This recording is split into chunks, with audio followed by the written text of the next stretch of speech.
Bonjour, ici Marc-Antoine au Centre d'hiver à Saint-Nicolas. Aujourd'hui, on fait la démonstration d'un Discovery LXE 40M. On va commencer par faire une tournée à l'extérieur pour ensuite se diriger dans l'unité. Donc, on commence. Le véhicule fonctionne au diesel. Donc, on a une trappe ici et on en a une de l'autre côté selon les besoins pour remplir en diesel notre unité. Dans le premier panneau, on a une glacière électrique, dans le fond, qu'on peut sortir à l'extérieur. Donc, elle est branchée dans une prise 120 volts. On a des plateaux de rangement dans les coffres. Donc, on a une planche qu'on peut lever. Les plateaux, on a le choix soit de les sortir de ce côté-ci ou de l'autre côté pour mieux charger ceux-ci. Ce qu'on voit là, c'est les céramiques et le plâtre de spare qu'on va avoir de secours en cas qu'il nous arrive un avarie avec les planchers qui se trouvent à l'intérieur de l'unité. Donc, même principe ici, c'est un plateau qui sort. L'échelle qu'on voit là, c'est l'échelle qu'on va pouvoir accrocher en arrière pour accéder au toit de l'unité. On a du coffre de rangement supplémentaire ici. On voit la balayeuse centrale qui se trouve là, donc c'est à partir de l'intérieur qu'on va pouvoir la mettre en fonction. Et on a différentes gestions électriques pour le motoriser.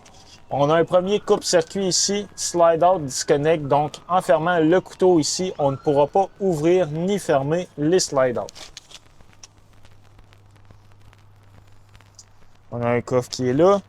Le chargeur inverteur qui se trouve ici. Donc l'inverteur, lui, ce qu'il permet de faire, c'est d'utiliser le courant 12 volts de nos batteries pour le convertir en 120 volts. Donc lorsqu'on roule sur la route et qu'on veut alimenter notre réfrigérateur qui fonctionne sur le 120 volts, on va pouvoir mettre notre inverteur en fonction. Ça se fait de l'intérieur. On a un couteau supplémentaire ici, un coupe-circuit pour l'inverteur seulement. Donc lorsqu'on veut le mettre en fonction, on doit s'assurer que lui est à on. L'unité ici, c'est l'unité hydraulique qui va servir pour les jacks qui se trouvent sous le véhicule. À l'arrière, on a un panneau qu'on peut replier. Ça va donner accès à notre niveau d'huile moteur, transmission juste ici et différents liquides pour le bon fonctionnement du moteur. L'échelle qu'on voyait un peu plus tôt dans le coffre, on va venir l'accrocher sur la marche ici pour avoir un accès à partir du sol. À l'arrière, on va retrouver nos batteries maison. Donc ça, c'est les batteries qui vont servir à alimenter la partie maison du motorisé. Et ici, ça va être les batteries qui vont servir pour le décollage du moteur qui se trouve à l'arrière du véhicule. Puisqu'on fonctionne au diesel, on a système antipollution DEF. Donc ici, c'est notre réservoir de liquide DEF. On a l'indicateur directement sur celui-ci et dans le tableau de bord à l'intérieur pour voir notre niveau. Maintenant, pour la gestion des eaux. À la gauche, on a une prise de courant 120 volts ici. On va aussi avoir une petite douchette avec un pommeau eau chaude et eau froide. On a un tank flush. Le tank flush va servir à rincer notre réservoir d'eau noire quand on commence à avoir des mauvaises odeurs qui s'accumulent. L'eau noire, c'est l'eau de la toilette. Le City Water, c'est là qu'on va connecter notre eau de la ville ou du camping. On va avoir les valves aussi pour drainer donc les low points, autant l'eau chaude que l'eau froide. Et le bypass pour hiverniser l'unité juste ici. On a un interrupteur pour mettre la pompe à eau en fonction.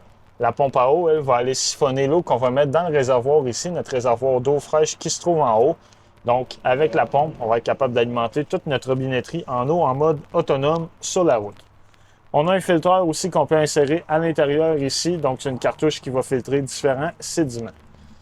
L'interrupteur va servir à enrouler notre boyau de hose à jardin, donc en utilisant soit l'eau avec la pompe ou directement du camping. On a une sortie auxiliaire pour nous. On a aussi notre connexion 50 ampères qui est enroulée, donc l'interrupteur ici pour rétracter le fil à l'intérieur. On peut tout passer notre tuyauterie dans les trous qui se trouvent au plancher ici en bas. Et on a une sortie supplémentaire pour notre égout. Donc, l'emplacement pour connecter le tuyau d'égout juste ici noir, on va retirer le cap. On peut passer le tuyau par en dessous au travers du câble qui se trouve ici. On va toujours commencer par ouvrir la valve noire en premier, qui est l'eau de la toilette. Et par la suite, on va se rincer avec notre valve grise, qui est l'eau des éviers et de la douche. Quand c'est fait, on referme les valves et on remet notre capuchon. Donc, par l'autre côté, c'est les mêmes accès au coffre qu'on avait de l'autre sens. Donc, on peut aussi, avec la poignée bleue, sortir de ce côté-ci les plateaux pour mieux charger l'unité. On a un système AquaHot qui va servir pour le chauffage et le chauffe-eau. On a aussi le plancher chauffant à l'intérieur. Donc, lui fonctionne au diesel et électrique. C'est à partir de l'intérieur qu'on va pouvoir le mettre en fonction. Dans le compartiment ici, on va retrouver notre réservoir pour le lave-vitre. On a aussi deux accessoires d'air en fait. Donc, le moteur diesel, lui, a un compresseur intégré pour la suspension à l'air et le système de freinage du véhicule. On a une sortie auxiliaire juste ici, donc on peut connecter une hose pour gonfler nos propres pneus ou utiliser des accessoires à part. On a une clenche ici en haut. Lorsqu'on va tirer sur celle-ci, ça va débarrer l'accès à la génératrice qui se trouve à l'avant. Donc, on tire sur la clenche et en tirant sur la clenche, on va pouvoir tirer sur le capot pour accéder à la génératrice qui se trouve à l'avant. Elle est alimentée aussi au diesel avec le diesel du véhicule directement. Quand la génératrice est en fonction, on va être capable de faire fonctionner tous nos appareils électriques dans les prises 120 volts et recharger davantage nos batteries maison de l'unité. Maintenant, on va se diriger à l'intérieur. Donc, une fois à l'intérieur, on a le step cover. Donc, c'est simplement les marches ici qui vont se refermer pour les repose-pieds de la personne qui va être assise comme passager. On a un premier module pour gérer l'éclairage. Donc, on peut fermer complètement les lumières ou les ouvrir avec le Lightmaster. On peut les atténuer aussi quand on voit les flèches haut et bas. Donc, on maintient le bouton pour atténuer la lumière. On peut aussi utiliser l'éclairage, les log edge, en fait, c'est la lumière qu'il va y avoir dans tous les compartiments de rangement qui se trouvent sous le véhicule.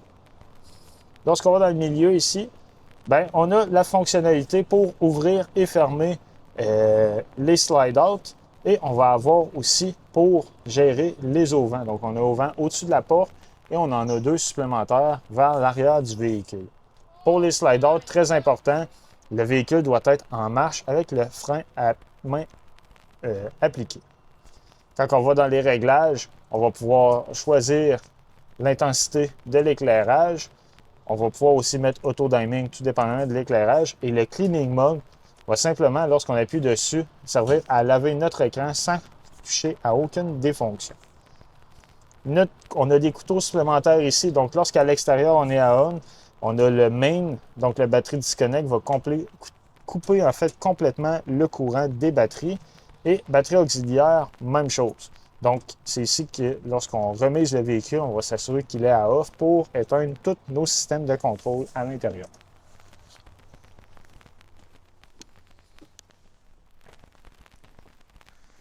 Donc, dans le Discovery, on va avoir des prises de courant 120 volts USB un peu partout. On a un fauteuil ici qui est électrique. Il y a de l'éclairage aussi d'appoint. On a un bouton ici, en fait, c'est pour insérer une petite table d'appoint. On a, avec les repose-pieds, les ceintures de sécurité intégrées à ce fauteuil. Quand on arrive dans le coin de la cuisine, on a une extension de comptoir. Donc, très important, on appuie sur le bouton pour le refermer. Et lorsqu'on veut l'ouvrir, même chose, on appuie pour l'ouvrir. Quand on va exécuter la fermeture des slide-out, on doit s'assurer que cette partie est rentrée à l'intérieur. On est muni d'un lave-vaisselle, donc on va avoir différents programmes possibles sur celui-ci. On a le manuel d'instruction qui va pouvoir expliquer davantage chaque cycle fait quoi. Lui va fonctionner sur le 120 volts. En dessous des panneaux ici, on a une plaque induction, donc deux ronds, un à côté de l'autre. Même chose, on va l'allumer avec le bouton Power. Très important pour l'induction, on doit avoir la vaisselle qui est conçue à cet effet, des chaudrons en fait pour l'induction. Le micro-ondes, lui, va agir aussi comme hôte de cuisinière pour la plaque. Donc, on a différentes fonctionnalités sur celui-ci, les air fryers, convection. On peut faire fonctionner les fans, différentes vitesses de fan aussi, ainsi que de l'éclairage. Lui va fonctionner sur le 120 volts. L'évier avec l'eau chaude et l'eau froide. Maintenant, le réfrigérateur, donc lui fonctionne sur le 120 volts. On a différentes possibilités. Donc, on a un filtreur à eau intégré. On peut modifier aussi l'humidité des bacs. On a différentes programmations possibles pour celui-ci. On a la partie congélateur en bas complètement. Très important, lorsqu'on va se déplacer sur la route, puisqu'il n'y a pas de barrure, on va installer celle-ci. Donc, on va simplement l'insérer. Ça va éviter que les portes ouvrent en chemin. Quand on se dirige vers la chambre, à l'arrière, on a une télévision, on a interrupteur pour l'éclairage, prise 120 volts, et on va avoir un contrôle supplémentaire. Donc, sur celui-ci, on va pouvoir gérer comme à l'entrée l'éclairage, fermer toutes les lumières à partir d'ici. On peut aussi ouvrir et fermer le slide-out. C'est pas mal la seule gestion qu'on va faire sur ce panneau. La télévision, comme toutes les télévisions en fait qui sont dans l'unité, est connectée à une antenne sur le toit.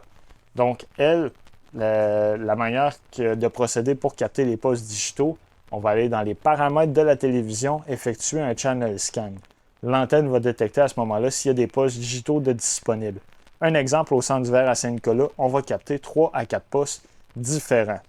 Cette étape-là est à refaire dès qu'on va se déplacer avec le motorisé et ce pour chaque télévision au besoin. On a beaucoup de rangements ici. On va aussi avoir les accessoires pour la balayeuse centrale au besoin. La porte ici en arrière, elle va se barrer soit ouverte, soit complètement fermée. Donc, très important dans le transport de s'assurer qu'elle n'est pas entre les deux. Pour le lit, lui est ajustable en hauteur. On va avoir différents paramètres sur le côté gauche. Donc, on va pouvoir monter et baisser la tête du lit. On peut mettre aussi des mémoires intégrées, comme un ajustement de siège électrique dans un auto. Donc, un coup qu'on ait des positions, on peut les mettre en mémoire juste ici. On a des chargeurs à induction de chaque côté pour les téléphones intelligents. Et au plafond, on a un moniteur supplémentaire. Donc, sur lui, on va pouvoir gérer l'éclairage. On va aussi pouvoir arrêter et décoller la génératrice à partir de là. Maintenant, dans la salle de bain, on a un panneau de contrôle supplémentaire. Sur lui, on va pouvoir encore une fois gérer l'éclairage, mettre en fonction la pompe à eau, le fan de la partie arrière en fait et monter la trappe au besoin.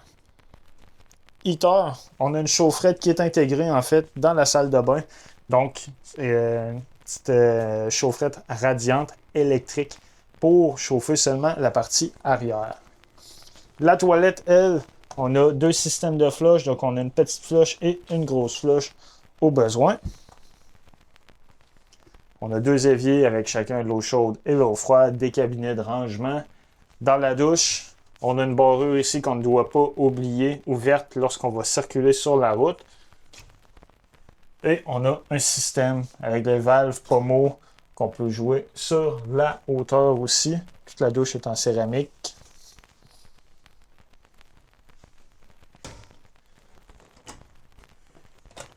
La laveuse et la sécheuse, donc même principe que ceux qu'on va retrouver comme à la maison. On a différentes possibilités de programmation sur ceux-ci.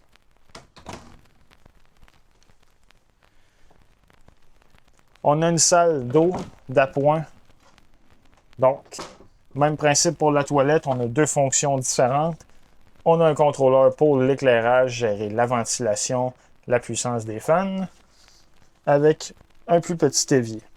On a un chauffage auxiliaire qui se trouve là aussi avec l'interrupteur pour le mettre en fonction.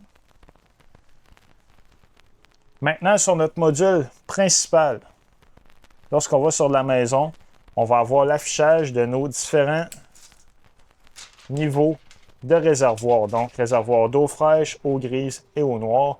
On peut mettre la pompe à eau en fonction. On a aussi le voltage de nos batteries autant de la maison que du châssis. Donc la maison, c'est ce qui va servir pour alimenter le courant dans l'unité. Et le châssis, c'est celle qui va servir à faire décoller le moteur. On peut ouvrir et fermer complètement les lumières. Ensuite, on peut arrêter et décoller la génératrice. La procédure, c'est de maintenir le bouton stop quelques secondes et par la suite start pour la mettre en fonction. L'Aqua-Hot, donc c'est ici qu'on va pouvoir la sectionner. Est-ce qu'on la fait fonctionner au diesel ou électrique? Donc électrique, on va la faire fonctionner lorsqu'on va être branché dans notre prise 50 ampères. Pour la génératrice, on a différentes possibilités. En fait, on peut la programmer, on peut mettre des heures de décollage, on peut choisir aussi un voltage à laquelle on veut qu'elle décolle en tout temps. Donc plusieurs programmations possibles à ce niveau. L'éclairage, même chose, on peut gérer chaque zone différemment, ainsi que l'intensité.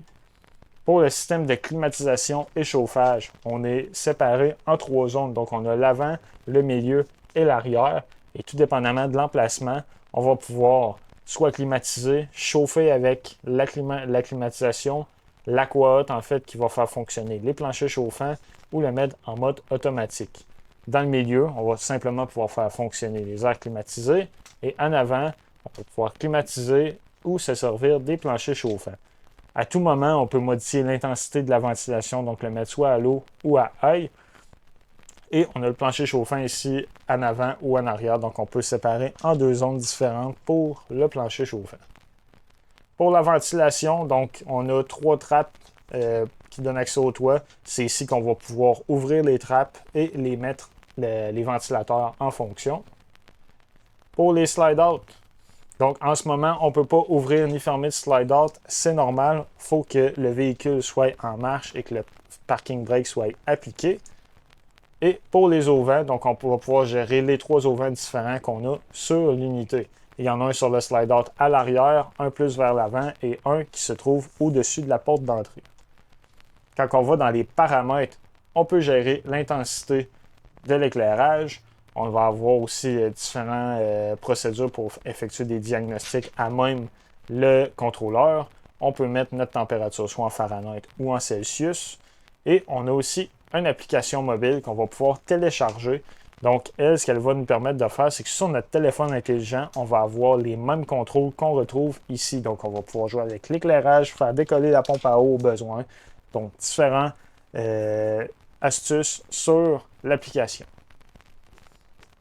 En bas complètement, lorsqu'on appuie ici, ça va mettre en fonction la balayeuse centrale lorsqu'on veut passer un coup de balai ou on a l'emplacement pour connecter notre tuyau juste ici. On a une source de chaleur supplémentaire, le foyer électrique qui fonctionne sur le 120 volts. Donc lui, on va pouvoir, avec les boutons ici, modifier l'intensité de la chaleur et modifier l'éclairage au besoin. On a une télévision de plus, donc même principe, on doit effectuer un channel scan pour détecter les postes. Et on a une barre de son qui est connectée sur celle-ci. On peut aussi gérer la barre de son indépendamment et connecter notre téléphone dessus pour faire jouer de la musique. Pour la table, en ce moment, elle est fermée. Elle doit être dans cette position lorsqu'on va refermer les slide-out. Si on va avoir plus de surface, il y a une barrure juste en dessous qu'on va débarrer et on va pouvoir la tirer davantage. On a des chaises qui sont fournies dans l'unité qui se trouvent dans un garde-robe à l'arrière pour avoir 2 places assises supplémentaires. On a un fauteuil ici qui va agir aussi en guise de divan-lit. Donc, on va retirer les coussins, on va pouvoir déployer le lit au besoin. On a des ceintures de sécurité aussi supplémentaires pour des places assises. La télévision, elle, est escamotable. On a l'interrupteur qui est juste ici, donc on va pouvoir baisser et monter la TV au besoin. Elle va s'encastrer complètement dans le comptoir.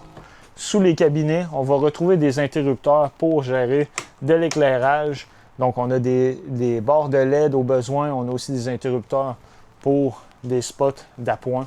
Donc, plusieurs possibilités de gestion. Pour le lit, on a une clé qu'on doit tourner ici pour le débarrer. Et par la suite, on va simplement appuyer sur la flèche du bas pour abaisser le lit au complet. Donc, on va avoir accès autant à la télévision quand le lit est baissé que quand le lit est monté. Quand il est rendu à la position initiale, on va s'assurer de le barrer pour la route. À l'avant maintenant, on a notre système de radio intégré au véhicule. Donc, on peut différentes applications possibles. On peut connecter notre téléphone. Et on a le système de caméras. Donc, on a des caméras un peu tout le tour du véhicule. Il va en avoir en avant, sur les côtés et à l'arrière. La caméra va s'appliquer à l'arrière quand on va se mettre de reculons et gauche et droite, même chose. Ensuite, on a la gestion pour la ventilation, l'air climatisé. En bas ici, on a un bouton auxiliaire start. En fait, cet interrupteur-là, ce qu'il va nous permettre de faire, c'est qu'en cas de dépannage, on n'a plus de batterie pour faire décoller le moteur. On va appuyer sur le bouton et on va utiliser nos batteries maison pour faire décoller le moteur tout simplement. On peut aussi arrêter et décoller la génératrice d'ici en restant assis. On a prise USB et auxiliaire. La radio, donc on a le choix soit de la mettre lorsqu'on est stationné pour faire jouer le son dans l'ensemble du véhicule ou de le mettre à travers pour centrer le son plus à l'avant. On a les boutons pour barrer et débarrer les portes d'entrée. Et sur la manette, on a aussi celle pour ouvrir et fermer les coffres qui se trouvent tout le tour. Donc ceux-ci se gèrent avec une manette aussi. On a l'interrupteur pour l'éclairage, un dôme qui se trouve au-dessus de notre tête. De l'autre côté, on a les interrupteurs pour gérer les rideaux qui se trouvent autant sur le côté que l'avant. Donc lorsqu'on veut ombrager notre unité pour la nuit, on va baisser complètement les rideaux. Lorsqu'on roule de jour, il y a une sécurité. Le rideau avant va baisser, mais il va arrêter à une certaine hauteur pour ne pas nous obstruer la vue. Ici, c'est l'interrupteur pour modifier l'angle des miroirs et l'interrupteur pour mettre les miroirs chauffants au besoin. Les sièges sont électriques, donc on a plusieurs différentes positions, sont chauffants au centre des interrupteurs de chaque côté. Lorsqu'on ouvre le panneau au-dessus du siège passager, on va avoir accès aussi à l'ouverture des slide-out, donc on peut le mettre à on et effectuer l'ouverture du slide-out côté chauffeur. On a aussi le contrôle du slide-out de la chambre. Et ici, c'est notre module pour gérer les pattes stabilisatrices qui se trouvent sous le véhicule. Donc, encore une fois, on doit s'assurer que le moteur est en marche. On va avoir l'indication du voltage de la batterie. Et par la suite, on peut gérer différemment le module. Donc, en ce moment, la lumière rouge clignote en avant. Ça nous dit qu'on doit lever l'avant pour se mettre de niveau. Ce qu'on voit ici, c'est l'équivalent d'un niveau à bulle. Donc, lorsque la lumière va être ouverte dans le milieu, c'est pour nous indiquer qu'on va être de niveau. On a différents modes. Donc, on peut auto-retract toutes les pattes. Donc, lorsqu'on est installé de niveau, ce qu'on va faire pour retourner sur la route, on tombe dans le mode auto-retract, on appuie sur Enter et elles vont se refermer d'elles-mêmes sans qu'on ait à faire aucune autre action. Si on continue, on peut le tomber dans le mode manuel. Donc, on peut lever manuellement chaque patte. Si on veut incliner le véhicule d'une manière que l'on veut qu'il ne soit pas de niveau, plus l'avant, plus le côté gauche pour X raisons, on va pouvoir le faire manuellement. Ou on a l'option Auto Level. Lorsqu'on appuie sur le bouton Auto Level, il va gérer de lui-même le niveau du véhicule. Donc, ça va prendre quelques secondes. Il va se stabiliser, il va se calibrer. Et quand ça va être fait, la lumière va être au vert ici et on va retomber sur l'interface de départ.